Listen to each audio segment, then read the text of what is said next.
In tonight's business, faced with an expected downturn in demand as a result of planned large-scale public sector layoffs, the Barbados services sector has already started repositioning itself. This is according to Executive Director of the Barbados Coalition of Service Industries, Lisa Cummins.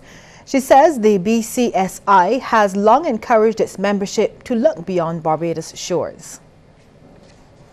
We have a domestic services sector that in some areas is competitive and in other areas needs to be even more competitive. So when you have a contraction in demand domestically, what does that mean for the services sector? It means that people are then going to be competing on a number of things: price, quality, availability, reliability, any number of factors. And so what BCSI has focused on has been identifying the priorities for growth, investing in those areas through applying development resources, and then identifying markets for those services in terms of export opportunities.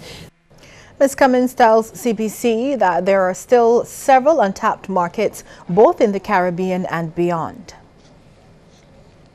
The market in Barbados is only, you combine the official stats with the informal stats, you get a market of about 300,000 people.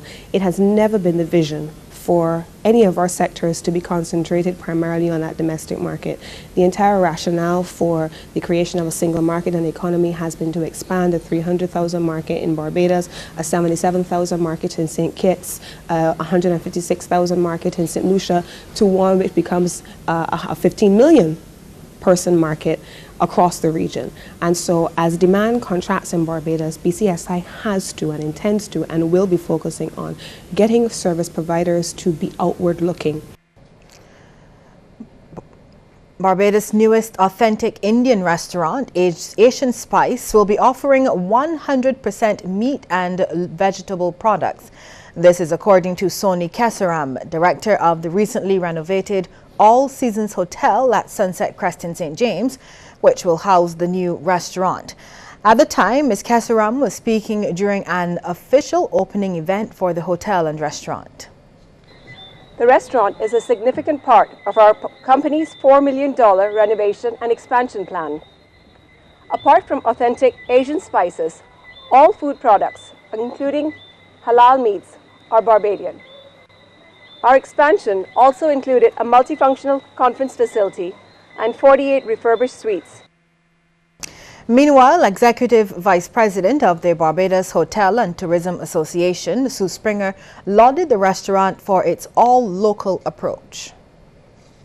All chefs prefer to be able to offer fresh local foods as opposed to or imported, because fresh becomes tastier and also you get less wastage in the kitchen. The biggest challenge we have had in the industry is the ability to have quality, quantity and consistency of the supply of fresh produce. However, we at the BHTA are currently working with the IADB on a project to improve these resources. Here now is a look at how stocks traded on the regional exchanges.